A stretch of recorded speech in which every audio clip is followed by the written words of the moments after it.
Bem-vindo ao Capital Humano. A Zone Multimédia nasceu em 2007 no âmbito de um processo de separação do grupo Portugal Telecom, de que fazia parte desde 1999. Fora da casa-mãe, a empresa, que oferece serviços de televisão por cabo a quase 2 milhões de clientes, ganham novos acionistas e uma nova identidade. Para nos contar como decorreu esse processo e também as diferenças entre gerir um grupo com 20 mil colaboradores e uma empresa com um pouco mais de 1000, temos connosco Luís Moura, diretor de Recursos Humanos da Zone. Olá, Luís. Olá, obrigada pela sua presença neste programa. E começo por lhe perguntar como é que decorreu esse processo de autonomização de um grupo grande como o Grupo Portugal Telecom. Em 2007, como a Carla referiu, houve o processo spin-off e a ex-PT Multimédia deu origem à Zone Multimédia. Na altura, em finais de 2007, numa lógica de gestão de recursos humanos, nós tínhamos em mão alguns grandes desafios. Um primeiro tinha a ver com a necessidade de repor as competências que tínhamos perdido pelo facto de muitos colaboradores que trabalhavam na ex-PTM terem regressado à casa-mãe. Foi um desafio muito importante e de curto prazo, porque sentimos aquilo que muitas vezes se diz e que as pessoas não percebem tão bem, que efetivamente as competências, o capital humano, é um dos ativos mais estratégicos das empresas. Nós, nessa altura, tivemos bem, todos nós estávamos na zona, tivemos bem essa percepção pelo facto de muitas pessoas terem saído da empresa e regressado à casa de bem. Quais eram as maiores preocupações? Era de repor rapidamente aquelas competências que eram críticas e que poderiam pôr em causa a construção de um plano estratégico que estava em marcha. Tínhamos na altura uma segunda preocupação, que era definir uma nova visão, uma nova missão e, ao fim e ao cabo, também refrescar os valores. A empresa entrava num novo paradigma, deixava de estar integrado num grande grupo e passava a operar num mercado que é, eventualmente, o mercado mais dinâmico de toda a economia mundial e, além disso, com uma competitividade acrescida pelo facto de ter novos players. Tínhamos um terceiro desafio, que era conseguir alinhar as pessoas com estes novos princípios.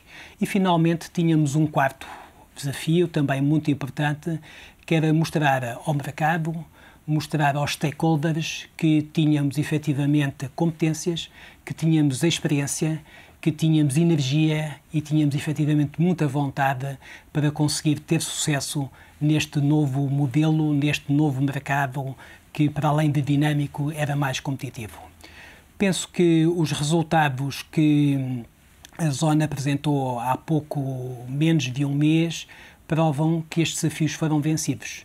Passado 3 anos, só para lhe dar 2 indicadores, quer a nível dos resultados operacionais, quer a nível dos resultados financeiros, tivemos crescimentos de quase 2 dígitos. Por exemplo, os RGUs, isto em linguagem mais comum significa o número de serviços vendidos, que em 2007 eram 2,4 milhões e em 2010 eram 3,1 milhões. O EBITDA, que significa resultados operacionais, ou se quisermos, resultados antes dos juros, das amortizações e das depreciações, que em final de 2007 eram cerca de 230 milhões e em final de 2010 estávamos nos 300 milhões. Portanto, esses bons resultados financeiros, em sua opinião, demonstram que os colaboradores ficaram satisfeitos com essa mudança e assumiram essa nova identidade. Exatamente. Portanto, estes resultados só foram possíveis, mais a mais, nós sabemos que o enquadramento macroeconómico não foi dos mais favoráveis, mostra que, efetivamente, as pessoas se sentiram envolvidas neste novo projeto, estavam devidamente motivadas, sentiram-se motivadas e sentiram-se como parte integrante de uma nova identidade que permitiu atingir estes resultados. E o Luís? Luís trabalhava na direção de recursos humanos do grupo Portugal Telecom, não é muito maior, e passou para uma empresa de menor dimensão. Na perspectiva de um diretor de recursos humanos, quais são as principais diferenças? Quais são as principais diferenças entre gerir um grande grupo e uma empresa mais pequena? Carla, deixe-me dizer-lhe o seguinte. Gerir uma pessoa, por exemplo, um dos nossos filhos, gerir 1000 pessoas ou gerir 20 mil pessoas tem uma base comum que é praticamente semelhante. A grande diferença entre gerir, por exemplo, 1000 pessoas ou 20 mil pessoas, numa lógica de direção de recursos humanos, tem a ver com questões ligadas à proximidade e ao acompanhamento. Deixe-me dar-lhe um exemplo. A nível, quando gerimos 20 mil pessoas a partir de uma direção de recursos humanos numa holding, a nossa preocupação é definir as grandes linhas, os grandes princípios, as grandes orientações. No que diz respeito à operacionalização, já não é possível ser feita por essa direção que gera as tais milhares ou as dezenas de milhares de pessoas. E a experiência mostra-nos o seguinte: habitualmente, e se me permite aqui uma expressão mais popular, habitualmente o diabo está nos detalhes. E numa empresa com uma dimensão mais pequena, no caso da Zone, com 1000 colaboradores, nós temos uma vantagem adicional. Temos uma só direção de recursos humanos, que tem a missão de definir as políticas e de operacionalizar as políticas. E devido à dimensão bastante mais reduzida, nós temos a capacidade de alinhar os colaboradores nestas políticas e de fazer um acompanhamento destas mesmas políticas. Se quiser utilizar uma linguagem mais economicista, nós podemos fazer o fine-tuning dessas políticas. E isso permite-nos detectar problemas e reajustar de imediato. E quais são as grandes linhas de orientação da gestão de recursos humanos na Zone? Os grandes vetores que se definiram para a gestão dos recursos humanos pela Direção de Recursos Humanos e aprovados naturalmente pela Comissão Executiva da Zona têm a ver fundamentalmente com 3 grandes vetores. Um primeiro vetor ligado ao alinhamento da empresa, se quisermos os colaboradores terem todos, perceber para onde é que caminhamos, a ligação aos valores. Os valores numa empresa são fundamentais. Os valores, se me permite aqui uma comparação, é quase como num automóvel a tração. Podemos ter um motor muito potente, mas se não houver tração, essa potência não passa às rodas. Numa empresa podemos ter tudo, se os valores, e falo aqui de valores, o que é orientação ao cliente, fazer acontecer, o espírito de equipe, se isto não existir, a empresa também não se mexe. E, portanto, um primeiro vetor tem a ver com o alinhamento da empresa. Um segundo grande vetor que temos de trabalhar e que trabalhamos tem a ver com a execução. O que é que isto significa? Significa, fundamentalmente, estarmos preocupados com os objetivos. Todos os colaboradores têm objetivos bem definidos, estar preocupados com a avaliação, mas mais do que a avaliação, o importante não é haver um processo de avaliação. Muitas vezes as empresas têm um processo de avaliação, mas é um processo pura e simplesmente numa lógica de processo. Faz-se e acabou. A grande diferença tem a ver no campo da avaliação, quando para além deste processo nós tiramos as consequências dessa mesma avaliação. Isto é, quer em termos de compensação, na parte da compensação variável, quer no que diz respeito ao desenvolvimento das pessoas que mostram gaps em termos de competências, quer também no que diz respeito às pessoas que têm performance menos positivas e que precisam ser acompanhadas para permitir que nos anos seguintes essa performance possa melhorar. Quando isto é conseguido, cria-se uma cultura de responsabilidade muito, muito forte que tem efeitos, por vezes, quase inimagináveis. Para além disso, ainda neste vetor deste vetor de execução, nós trabalhamos toda a parte de desenvolvimento, que tem a ver com a formação e com a capacidade de motivar as pessoas, como, por exemplo... E que tipo de iniciativas é que têm para motivar os colaboradores? Nós trabalhamos diversos programas.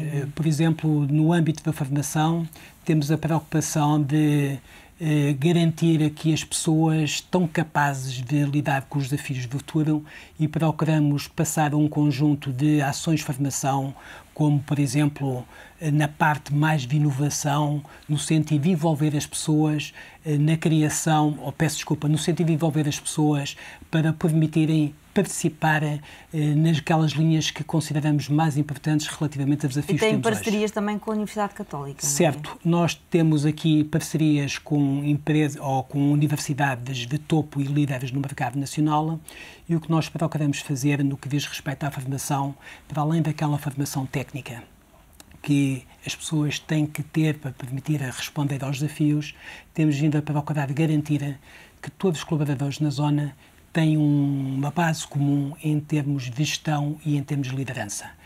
Temos, com uma dessas escolas top em Portugal, uma espécie de um mini MBA que é feito para os colaboradores da zona e ao longo destes últimos 3 anos mais 100 pessoas já passaram por esse mini MBA no sentido de, independentemente das pessoas estarem numa área técnica, numa área mais tecnológica, numa área mais produto ou numa área diferente, possam ter uma linguagem comum e possam perceber os desafios da empresa.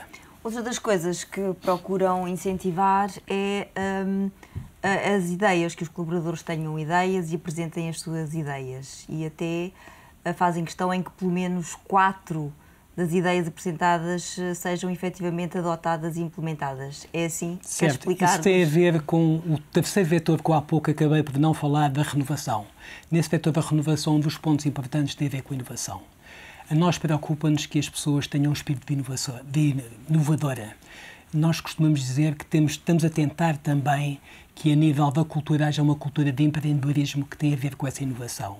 O que é que isto significa? Significa que cada uma das pessoas, eu digo isso muitas vezes às minhas equipes, que é importante que de manhã comecemos sempre com um desconforto positivo, com a preocupação de fazer diferente, fazer melhor.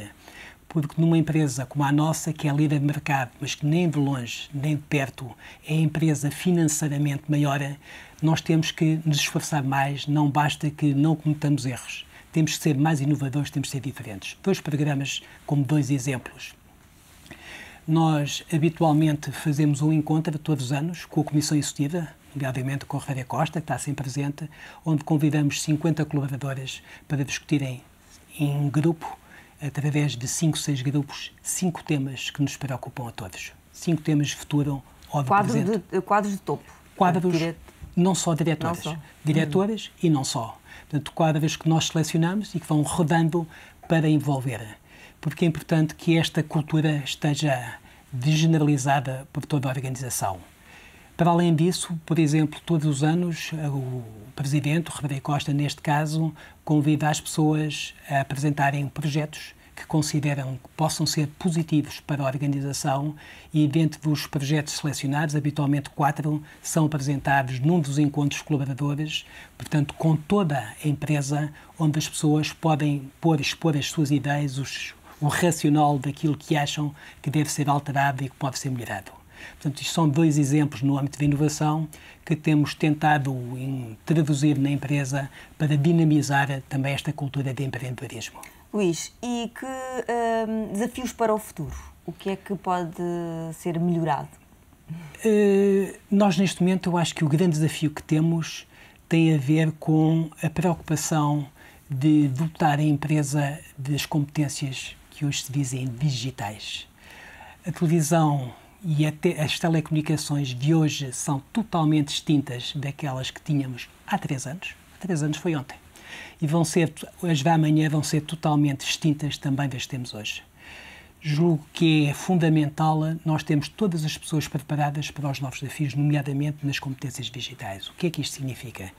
Significa que vamos ter que garantir uma certa literacia técnica a todos, mas a todos, e significa que temos que dar a destreza analítica a todos os colaboradores. Ou seja, vão apostar na formação nestas áreas. Para além disso, também desenvolver um conjunto de soft skills muito importantes. Eu dou-lhe 2 exemplos. Um tem a ver com a centralidade do cliente. O cliente sempre foi importante. Nós sempre estivemos orientados ao cliente. Só que o cliente hoje, com as redes sociais, tem um poder monumental. Uma pessoa hoje, através de uma rede social que faça um comentário menos simpático com uma empresa, pode tocar em milhões de pessoas e danificar a imagem da empresa. Portanto, esta centralidade do cliente... Quando fala em soft skills, está a falar da forma como os colaboradores lidam com os clientes. Nomeadamente, a forma como lidam com a mudança. A mudança vai acontecer ainda a um ritmo muito mais acelerado. Nós temos de estar todos nós preparados para essa mudança. Portanto, isto são 2 exemplos. Podia-lhe dar outra, a necessidade como nós interagimos em equipe. As pessoas vão cada vez gerir menos individualmente e mais a equipe. Isto são exemplos que eu acho que são importantes e são os desafios que neste momento consideramos mais desafiantes, se me permite esta expressão, para os próximos tempos.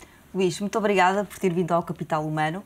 Termina aqui este programa dedicado hoje à política de recursos humanos na Zona Multimédia. Obrigada pela sua companhia. Voltamos para a semana.